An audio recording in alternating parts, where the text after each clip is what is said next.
जय श्री कृष्णा दोस्तों, हमारे चैनल कृष्ण की दासी में आपका हार्दिक स्वागत है।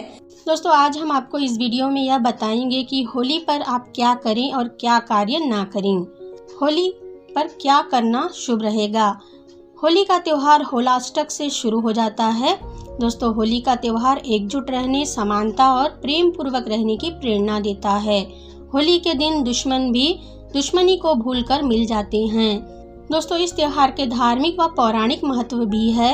इस त्यौहार के बारे में एक कथा है कि जिसके अनुसार प्राचीन समय में राजा हिरण्यकश्यप का एक पुत्र था जिसका नाम प्रहलाद था।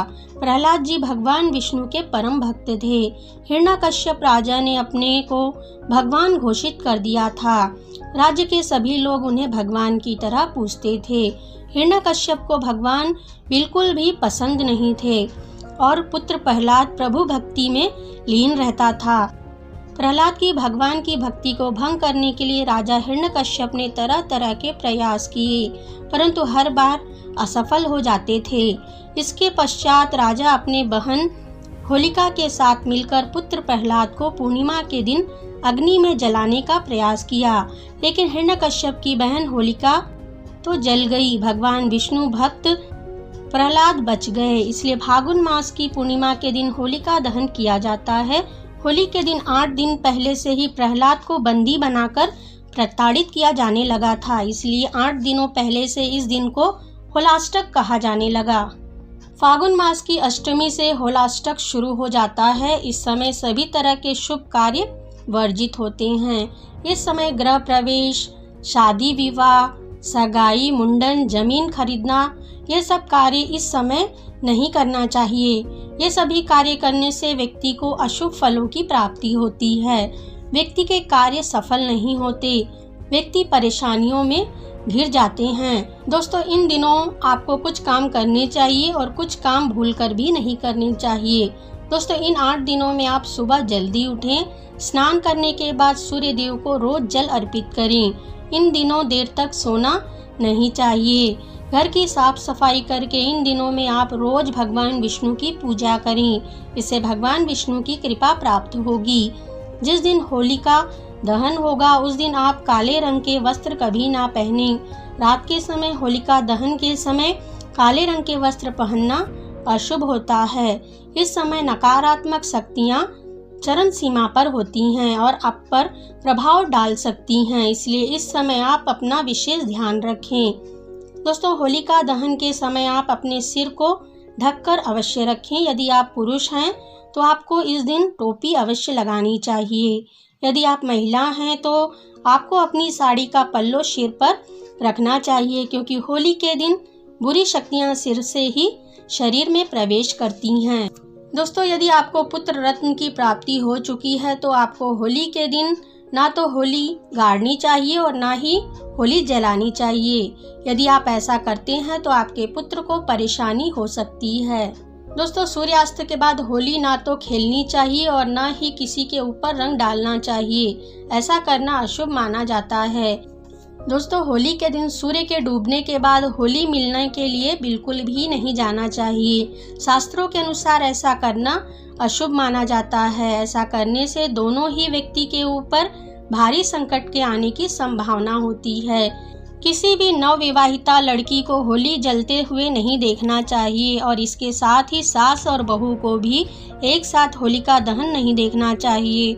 शास्त्रों के अनुसार ऐसा करने से नवविवाहिता के जीवन में कई प्रकार की परेशानियों का सामना करना पड़ सकता है। दोस्तों, इन दिनों में किसी भी प्रकार का कोई शुभ और मांगलिक कार्य बिल्कुल भी नहीं करना चाहिए, क्योंकि शास्त्रों के अनुसार यह सभी कार्य इन 8 दिनों में करना वर्जित माने गए हैं।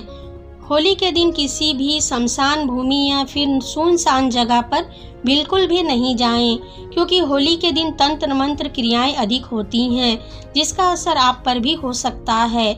आप बुरी शक्तियों के प्रभाव में पड़ सकते हैं। इस दिन किसी भी व्यक्ति को भूलकर भी मांस और मदिरा का सेवन बिल्कुल भी नहीं करना चाहिए। यदि ऐसा करते हैं तो आपको भगवान विष्णु के क्रोध का सामना करना पड़ेगा। आपका जीवन बर्बाद हो सकता है। दोस्तों, इस दिन गर्भवती महिलाओं को भी घर से बाहर नहीं जाना चाहिए। उन्हें भी होलिका दहन की अग्नि को नहीं देखना चाहिए। दोस्तों, होलिका दहन के दिन आप किसी का दिया सफ़ेद रंग का पकवान, मिठाई आदि ना खाएं। हो सकता है कि कोई उसमें भंग आदि मिलाकर भी आपको खिला दे।